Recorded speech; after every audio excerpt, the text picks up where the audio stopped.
Señor Jesús, Rey nuestro, para obedecer al Padre quisiste ser llevado a la cruz como manso cordero al sacrificio. Honor y gloria a ti, Señor Jesús. Honor y gloria a ti, Señor Jesús. Honor y gloria a ti, Señor Jesús. El Señor esté con ustedes y con tu espíritu. Lectura del Santo Evangelio según San Juan. Gloria a ti, Señor. En aquel tiempo, cuando Jesús estaba a la mesa con sus discípulos, se conmovió profundamente y declaró: yo les aseguro que uno de ustedes me va a entregar.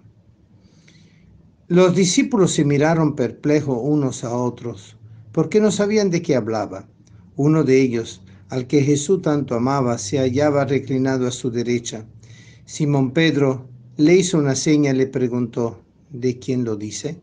Entonces él, apoyándose en el pecho de Jesús, le preguntó: Señor, ¿quién es?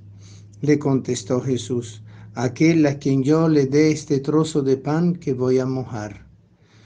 Mojó el pan y se lo dio a Judas, hijo de Simón el Iscariote. Y tras el bocado entró en él Satanás.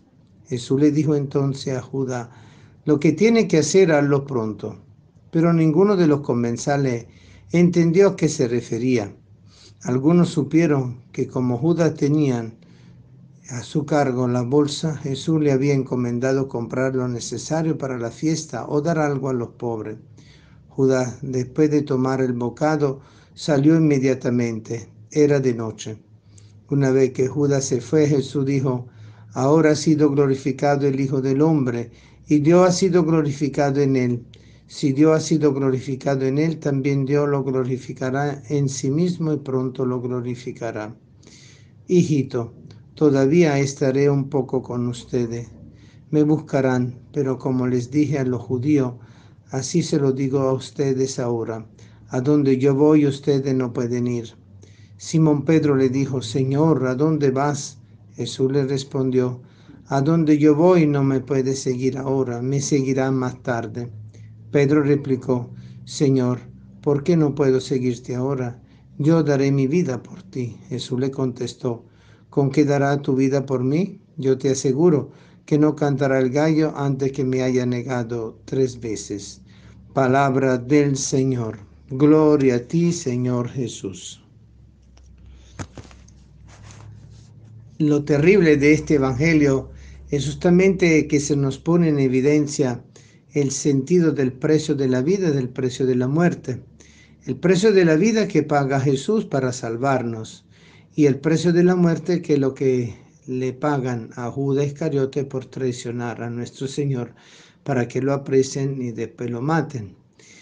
Todo tiene precio, y ahí es donde nosotros comprendemos que todo precio cuesta, no es que sale gratis.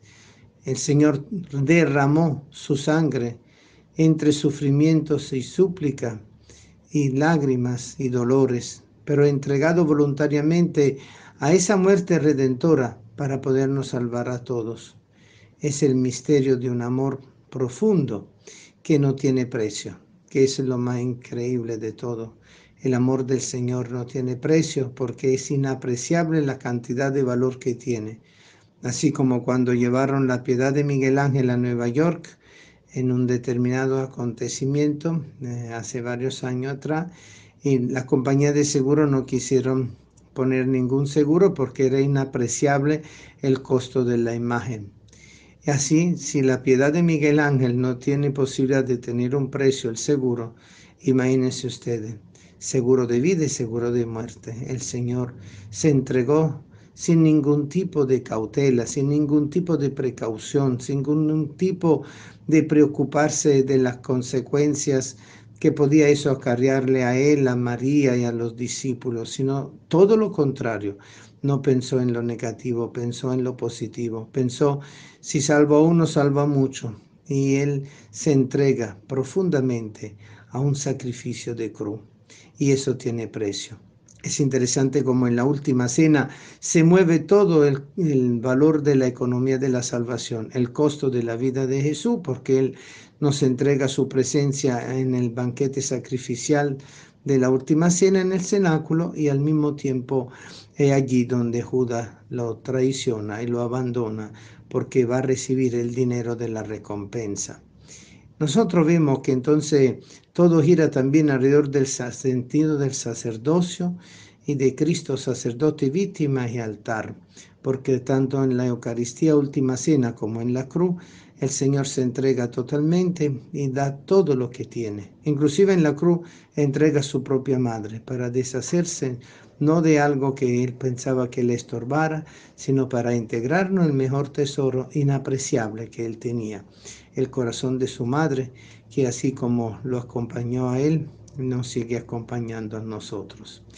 Es allí donde también se manifiesta el misterio de la iniquidad, porque cuando Jesús le muestra a Juan, solicitado por Pedro, quién era el que podía traicionarlo, Jesús lo habla con un sentimiento que a nosotros nos muestra el dolor que él tenía por la traición de Judas. Pero es interesante que al mismo tiempo en la última cena Jesús le replica a Pedro que lo iba a negar 3 veces frente a su deseo vehemente de irlo a acompañar donde ya no podía ir porque era el misterio de la cruz y no lo podía vivir más luego. Entonces, toda la escenificación se realiza en la última cena, y desde la última cena arranca el misterio del sacrificio sacerdotal de nuestro Señor. Arranca el misterio del sacrificio sacerdotal que nos involucra a todos nosotros desde el bautismo como sacerdotes del sacerdocio universal de Cristo, y así a participar y a compartir con el Señor el misterio de la cruz. Nosotros todos estamos entonces vinculados a la celebración de la Eucaristía, de la última cena, que no es el preludio, sino es el comienzo de todo el misterio de la Pascua que nos salva. Y allí donde Jesús se entrega, y allí donde Jesús se vuelve servidor, y allí donde Jesús nos da a nosotros la oportunidad de descubrir que podemos seguirle como el discípulo amado, podemos traicionarle como Judas y podemos negarle, después lo podemos llorar negando por haberlo negado y así recuperar la fidelidad plena. Cada uno de nosotros en el acto eucarístico se identifica con su propio rol. Hay algunos que reciben la Eucaristía y viven la Eucaristía con plenitud. Hay otros que simplemente rechazan la Eucaristía y rechazan a Cristo y por eso lo traicionan, aún habiendo conocido al Señor. Y hay otros que conocen al Señor, pero lo niegan cuando hay dificultades, cuando hay problemas, cuando es fácil dejar al Señor de lado para seguir con lo propio. Y allí donde nosotros vemos que la gran misericordia de Dios abraza todo. Eucarísticamente la última cena es el gran teatro de la salvación. Es el gran teatro cuyo primer acto es en el cenáculo y el último acto en la cruz. Nosotros sabemos que el Señor quiere que nosotros aprendamos a participar eucarísticamente de este misterio, porque allí donde hallamos la plena unión con Él, la comunión con nuestros hermanos, conocemos al Padre de la misericordia por el Hijo de misericordia y recibimos el Espíritu de la misericordia, por lo cual aprendemos a levantarnos de nuestras negaciones, aprendemos a vivir la fidelidad y a evitar la traición y la negación de Cristo. Y aprendemos sobre todo con el discípulo amado a reclinar nuestra cabeza en el pecho del Señor y preguntar quién es Señor. Porque allí donde nosotros comprendemos el gesto que después enseguida hace, es aquel en el cual le voy a ofrecer el trozo de pan que voy a mojar, que era un gesto propio del sentido de la intimidad en la comida entre judíos, que significaba compartir la comida y el plato. Y allí donde nosotros vemos el valor que Jesús le da a la intimidad de la amistad con Juan, porque solo poniendo nuestro oído en la escucha del corazón de Jesús es donde podemos aprender a discernir lo bueno y lo malo, lo que es de Dios y lo que no es de Dios, y podemos descubrir desde sus palpitaciones cardíacas, espirituales y místicas que Él nos ama y que nosotros podemos responder a ese amor. Queridos hermanos, aprendamos también nosotros a poner nuestro oído en el corazón que está en el pecho de Jesús y así intimar con Él y cada vez aprender a evitar ser como Judas y aprender cada vez a no negar como lo hizo Pedro y aprender cada vez a seguirle como hizo el discípulo amado. Amén.